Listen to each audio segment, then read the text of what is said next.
ఈ deep fake, deep voices వాళ్ళకి గుర్తుపట్టడం లాగా విధంగా ఉంటాయి. ఎందుకంటే వాయిస్ క్లోనింగ్ కూడా వచ్చింది.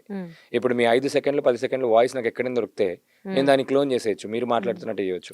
మీ వీడియో యూట్యూబ్లో చాలా ఉంటాయి. మీ ఫోటోని మీ వీడియోని తీసుకొని మీరు మాట్లాడినట్టే మీరు నా స్క్రిప్ట్ నేను ఇచ్చి మాట్లాడేటట్టు కూడా చేయొచ్చు.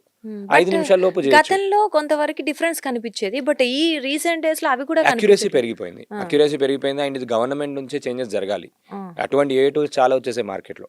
అందరికీ అవైలబుల్ ఉండడం అనేది అదేంటంటే అందరికీ ఒక ఆయుధం ఇచ్చేసినట్టే మనం. అవును.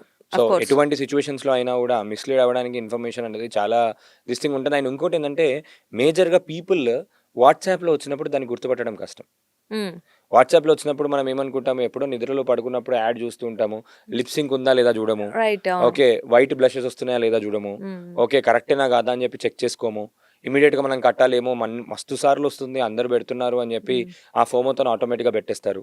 అండ్ ఇంకోటి కూడా నేను లాస్ట్ టైం కూడా వీడియోస్ లో చెప్పాను, స్టార్టింగ్ లో కొంతమందికి పెట్టినప్పుడు ఇస్తారు, దాని తర్వాత ఒక నెంబర్ రీచ్ అయిపోయిన తర్వాత వెంటనే గేట్ ఎక్కిచ్చేస్తారు, చైన్ లాగా పెట్టేసి MLM చేస్తూ ఉంటారు. All these things. కానీ నేను ఎప్పుడైనా కూడా చెప్తాను, మార్కెట్స్ కూడా బాగాలేవు, ఆల్ దీస్ థింగ్స్ బాగాలేదు.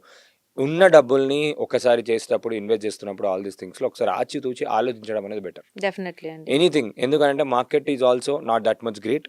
ఇప్పుడు మీరు గోల్డ్ రేట్ చూస్తున్నారు, ఆల్ దీస్ థింగ్స్ చూస్తున్నారు. ఎటువంటి ఇన్ఫర్మేషన్ వాట్సాప్ లో వచ్చిన, ఫేస్బుక్ లో వచ్చిన ఇన్ఫర్మేషన్, ఇన్స్టాగ్రామ్ లో వచ్చిన, న్యూస్ ఛానల్ యొక్క పేపర్లను కూడా మార్పిచ్చేస్తున్నారు ఏఐతోని. అదొక నెగిటివ్ సైడ్ అనే చెప్పుకోవచ్చు.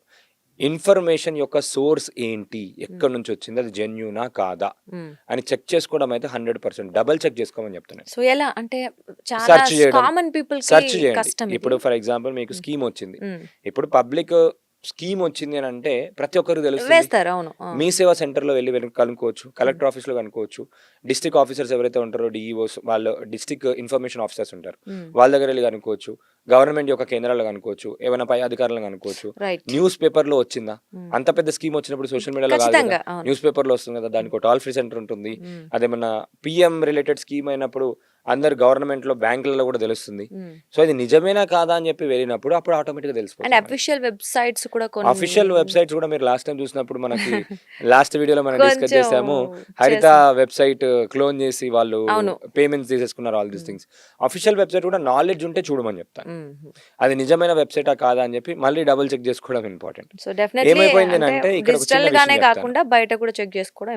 ఇప్పుడు ఒక చిన్న విషయం చెప్తాను. ఫర్ ఎగ్జాంపుల్ సాక్షి ఉంది, సాక్షి.com అని అనుకున్నాం, సాక్షి.co.in, సాక్షి.xyz, సాక్షి. ఇట్లా డొమైన్స్ అన్ని దొరుకుతాయి. సేమ్ డూప్లికేట్ వెబ్సైట్ చేసి ఎవరైనా సేమ్ లోగోస్ యూజ్ చేసి రాంగ్ ఇన్ఫర్మేషన్ పెట్టి పేమెంట్ కలెక్ట్ చేస్తున్నారు అని అనుకుందాం. అందరూ ఏమనుకుంటారు, సాక్షి కలెక్ట్ చేస్తుంది అని చెప్పి తీసుకుంటారు. అరే నమ్మకం, బ్రాండ్, మనకు తెలియకుండా జరిగిపోతుంది. తెలియకుండా జరిగిపోయిన తర్వాత తెలిసినప్పుడు మనం ఆపేయడానికి ఆ బ్యాంక్ అకౌంట్స్ ఎవరు, హ్యాకర్స్ ఎవరు, ఆల్ దిస్ థింగ్స్ ఎవరు తెలియడానికి టైం పడుతుంది. తెలియవచ్చు, ఒక 6-7 years టైం పట్టొచ్చు. అండ్ అప్పటి వరకు బాధితులు వాళ్ళు వీళ్ళు అందరు వస్తారు. ఇలాంటి మిస్లీడింగ్ అయ్యే థింగ్స్ చాలా జరుగుతున్నాయి. ఈ యాడ్స్ తోనైతే చాలా జాగ్రత్తగా ఉండడం ఇంపార్టెంట్. ఎవరైనా వేరే వాళ్ళు చెప్పారు, నిర్మలా సీతారామన్ చెప్పింది, అర్ణబ్ చెప్పాడు, ఇలా డిఫరెంట్ పీపుల్ది ఆ వీడియోస్ లో కూడా మనం ప్లే చేద్దాము, చూస్తుంటే స్క్రీన్ షాట్స్ చూపిద్దాము. చూపిస్తే వాళ్ళకి ఒక ఐడియా వస్తుంది. నాకు ఒక 20 స్క్రీన్ షాట్స్ సేమ్ వచ్చాయి. ఒకసారి SBI వాళ్ళు అప్రూవ్ చేశారు, ఇది వెరిఫైడ్ స్కీమ్. ఇంకోసారి HDFC వాళ్ళు అప్రూవ్ చేశారు. ఆ వెబ్సైట్ లో కూడా నేను వెళ్ళి చూపిస్తాను, ఫోన్ లో కానీ మనం సిస్టమ్ లో కానీ చూపిద్దాము. చూపించినప్పుడు నిజమైన టైమ్స్ ఆఫ్ ఇండియా వెబ్సైట్ అనుకుంటాం, అందులో వాళ్ళు వీడియో పెడతారు. And A news paper website లో కూడా వాళ్ళు మీ డేటా తీసుకోరు. ఆ చిన్న లాజిక్ కూడా మనం కామన్ సెన్స్ కూడా మిస్ అయిపోతాం. సో అలా మిస్ అవ్వకుండా వాళ్ళు జాగ్రత్తగా ఉండడం అనేది చాలా ఇంపార్టెంట్ అని నేను చెప్తాను. ఖచ్చితంగా.